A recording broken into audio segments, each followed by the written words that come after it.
My name is Clara Vance. I'm 32 years old, and I'm a senior forensic accountant, which means I spend my days tracking money that people spent millions trying to make invisible. When I sat down at the private dining table at Fairmont's rooftop restaurant last night, I knew two things with absolute certainty. The three words I was about to whisper to the lead waiter, and what my sister's fiancé didn't know was already sitting inside the leather briefcase resting against my ankles. Welcome back to her final chapter, where every story starts with silence and ends with power. If you've ever had your boundaries tested by the very people who were supposed to protect you, this one's for you. Drop a comment, hit subscribe, and let's get into it. I smoothed my napkin over my lap, looked across the table at my sister's gleaming diamond ring, and waited for the champagne to be poured. I've spent the last 9 years working for one of the top forensic audit firms in the Pacific Northwest. My job isn't standard bookkeeping. I get hired when business partners suspect embezzlement, when corporate mergers smell foul, or when high net worth divorces hide assets in offshore shell companies. I read bank statements the way archaeologists read stratigraphy.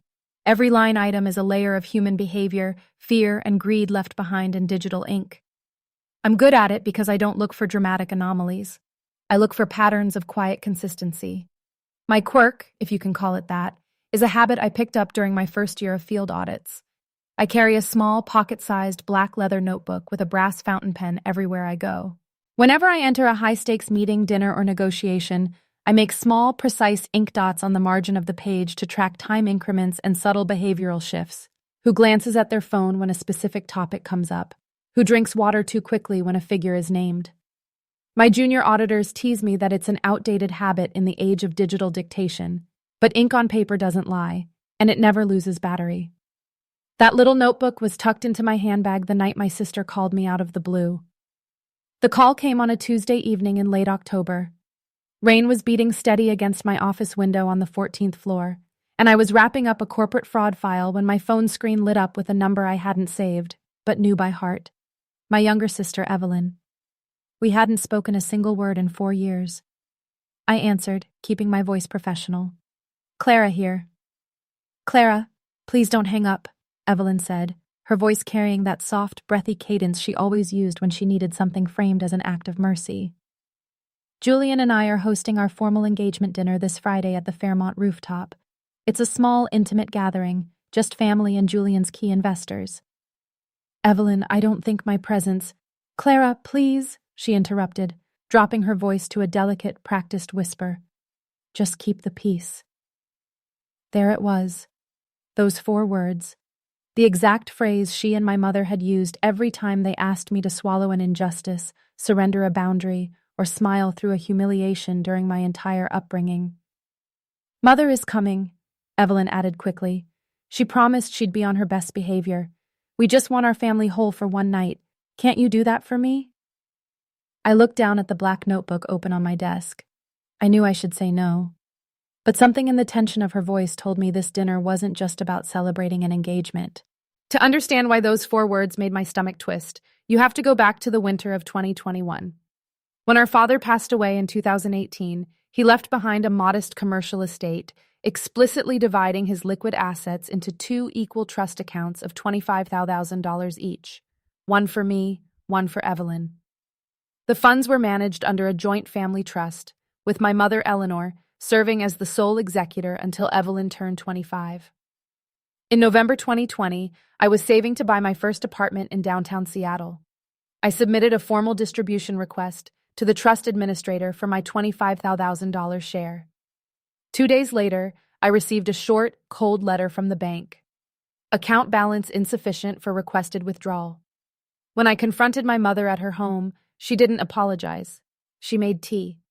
She told me that Evelyn wanted to start an online boutique lifestyle brand, and that Julian, who was then just her new boyfriend, needed seed capital for his tech firm, Veloci Dynamics. I transferred your share to your sister's account, my mother had said, wiping a spot of dust off her mahogany dining table without looking at me. Julian is an innovator, Clara. He's going to turn that seed money into millions. You have a stable job, a corporate salary. Evelyn needs the boost. Why are you being so selfish?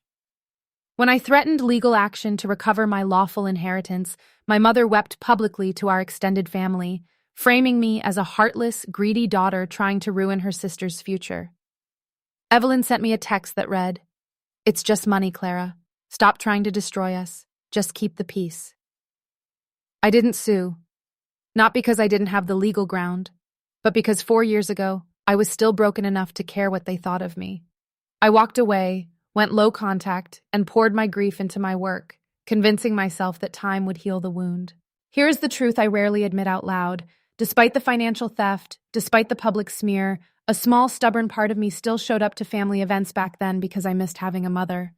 I kept hoping that if I proved I was successful enough, independent enough, and forgiving enough, she would finally look at me without measuring my worth against Evelyn's. On Thursday morning, the day before the dinner, I had coffee with my senior partner at the firm, Marcus Vance, no relation, though we joked we shared an analytical brain.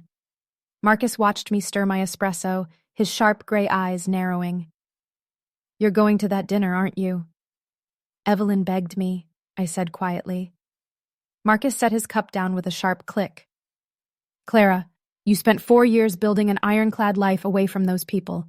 That family doesn't invite you to a table unless they need someone to pay the bill or take the blame. Don't go play sheep in a room full of wolves you already audited." His words were blunt, sensible, and entirely correct. But that evening, I pulled out my father's old pocket watch, looked at his initials engraved on the back, and RSVP'd yes. When I stepped out of the elevator onto the Fairmont's rooftop level at 7 p.m. on Friday, the first thing that hit me was the scale. Evelyn had told me it was a small, intimate gathering of 4 or 5 people. Instead, I was guided into a private dining suite reserved for 24 guests. The long mahogany table was decorated with imported white orchids, crystal glassware, and custom menu cards printed on heavy gold leaf cardstock. I caught sight of my mother, Eleanor, standing near the window. She was wearing a vintage emerald silk gown, one I recognized instantly. It was the dress she had bought using money from my father's estate account 4 years ago. Beside her stood Evelyn, glowing in a cream designer jumpsuit, holding a glass of vintage Dom Perignon. Then my eyes drifted to Julian. He was holding court at the end of the room, speaking loudly to 2 older men in tailored dark suits. "We're scaling the software architecture by Q2, Julian was saying, gesturing broadly with his glass. "The valuation is already sitting at 12 million post-money." I walked closer, taking a seat at the far end of the table near the service station. As I sat down, I noticed something subtle. Julian's left cufflink was missing a stone, a cheap gold-plated piece where the prong had snapped. His leather dress shoes were scuffed along the inner soles, patched hastily with black liquid polish that gave off a faint, chemical smell under the warm dining lights. He was performing wealth, but the edges were fraying. Stay with me, because what happened next, I planned in the time it takes to dry your hands. Around 7:30 p.m., Julian set his smartphone face down on the linen tablecloth near my place setting while he stood up to greet another guest. The screen lit up with a notification banner. It was a preview of a text message from a local collections agency. Final notice, account number 4409 past due, $1,200. Proceedings initiate Monday. I pulled my black notebook from my handbag, opened to a fresh page, and made a single, precise ink dot. 10 minutes later, dinner was served. The microaggressions began before the soup course was cleared. My cousin Sarah, sitting 2 chairs down, leaned over and smiled tightly. "Oh, Clara, you actually came. We were all wondering if your corporate schedule would allow you to join us normal people for once." Brick 1. My mother spoke up next from the head of the table, her voice ringing clear over the sound of silverware. "Clara always preferred her spreadsheets over family gatherings, Sarah, but we're just glad she could take a break from judging everyone to celebrate her sister's real success." Brick 2. Evelyn laughed softly, touching Julian's arm. "Mom, stop. Clara's just practical. Not all of us are meant for the spotlight." Brick 3. I sat quietly, taking slow bites of my salad, keeping my hands resting calmly near my notebook. At 8:15 p.m., Julian stood up, tapping his crystal water goblet with a silver spoon. The room fell silent. "Friends, family, and esteemed partners," Julian began, his voice dripping with theatrical warmth. "Tonight is about celebration, not just of Evelyn and my upcoming union, but of growth. As many of you know, Veloce Dynamics is finalizing its Series B funding round tonight. We have our lead investors right here at this table. He smiled down at Evelyn, then shifted his gaze directly down the long table, landing on me. Now, I know there have been some historic tensions in this family regarding early investments, Julian said, his smile tightening into a sharp, dismissive line. Certain family members felt that capital allocation wasn't handled traditionally. But as I've always said to Clara, just keep the peace. Real vision requires sacrifice from everyone. He delivered the line looking straight into my eyes, surrounded by 22 smiling, nodding witnesses. Julian lowered his glass slightly, stepping toward my end of the table. In fact, Julian continued, his voice expanding to fill the room, to show that we're completely aligned as a family moving forward, Evelyn and I have made a decision. We're opening a special micro bracket in this funding round exclusively for family equity. Clara, as a senior financial professional, we're asking you to officially sign off as our family guarantor tonight for the secondary bank loan of $300,000. He pulled a thick leather folder from his briefcase, setting it down directly on top of my place setting, next to my black notebook. It's a simple signature, Clara, Julian said, leaning over the table, his smile gone now, replaced by an urgent low pressure. Just keep the peace. He offered me a heavy Mont Blanc pen. I let the silence sit. 1 second, 2 seconds, 3 seconds, 4 seconds, 5 full seconds while the entire dining room fell completely still.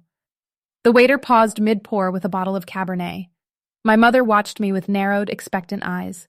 Evelyn leaned forward, her hands clasped tightly under her chin. I didn't pick up his pen. Instead, I reached down, unzipped my leather briefcase leaning against my chair, and pulled out a single, neatly bound 80-page spiral document with a red audit stamp on the cover.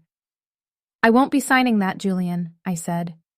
My voice was calm, level, and carried effortlessly across the silent room. And neither should anyone else at this table. Julian laughed, a harsh barking sound meant to project amusement, though the color instantly drained from his ears. Clara, don't start your dramatic accounting lectures now. This is a private family dinner. This isn't a lecture, I said, opening the red stamped folder.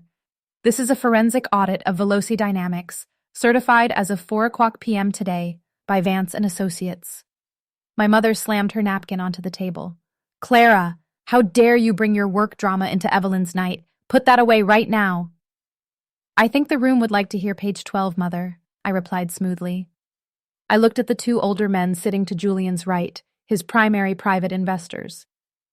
Mr. Vance and Mr. Sterling, I believe you were told that your initial $800,000 angel investment in 2021 was used to build proprietary software algorithms. Julian reached across the table, his hand slamming down onto my folder. That's proprietary corporate data. You have no right. Page 12, I continued without breaking stride, looking straight past Julian at the investors, shows that $400,000 of that capital was transferred directly into a personal shell account registered under the name Evelyn Vance Enterprises on December 14, 2021. The exact same week my father's trust account was liquidated. Julian's face went from pale to a deep mottled red. That was a legal consulting fee. A consulting fee paid to a company with no employees, no business license, and a registered address matching your current apartment, I said. He lunged forward to grab the document out of my hands, but Marcus Vance, who had been sitting quietly 3 seats down in a dark suit the entire night, invited by me as my official audit witness, stood up calmly and placed a firm, heavy hand on the center of the folder. Julian tried a second move. He turned to the investors, his voice cracking slightly. Look, this is just a bitter family feud. My sister-in-law has been jealous of Evelyn since we started dating. The tech is real. Show them the server metrics on your phone, Evelyn. Evelyn fumbled with her phone, her fingers shaking so violently she dropped it onto the carpet. When she picked it up and held out the screen, the display was frozen on a standard third-party demo website, a template anyone could buy online for $50. Mr. Sterling, the older investor, stood up slowly. He didn't look at Julian. He looked at me. Ms. Vance, what is the current actual liquid balance of Veloce Dynamics? As of 2 hours ago, I said, looking Julian straight in the eye, the corporate account holds $412.16. The company is insolvent, and the loan application Julian just asked me to guarantee contains falsified revenue statements from my firm's forged letterhead. Julian sank back into his chair, his mouth opening and closing like a landed fish.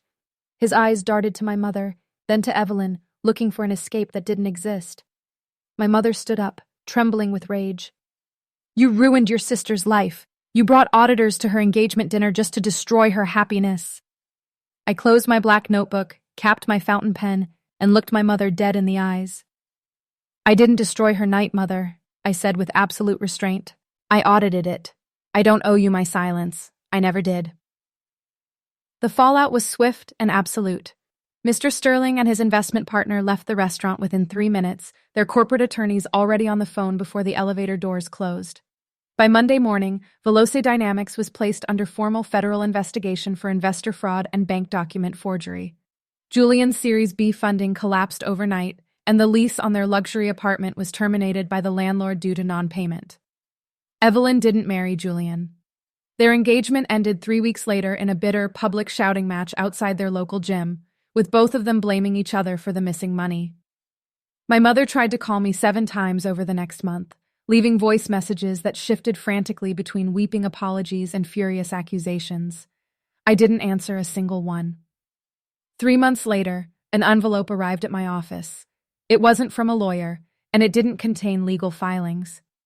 It was a handwritten letter from my father's younger sister, Aunt Clara, the woman I was named after, who had moved to Chicago years ago after a bitter fallout of her own with my mother. Tucked inside the envelope was an old, faded photograph of my father and me taken at a state fair when I was 7 years old. On the back, in my father's tidy, distinct handwriting, were the words, "To my brilliant Clara, never let anyone convince you that your truth is too loud." Aunt Clara had written a short note. I heard what happened at the Fairmont. Your father would have been so proud of the woman you became. You saved yourself, Clara. That's the greatest legacy he could have left you. I sat at my desk, looking out over the Seattle skyline, and finally let out the breath I felt like I'd been holding since I was 13 years old.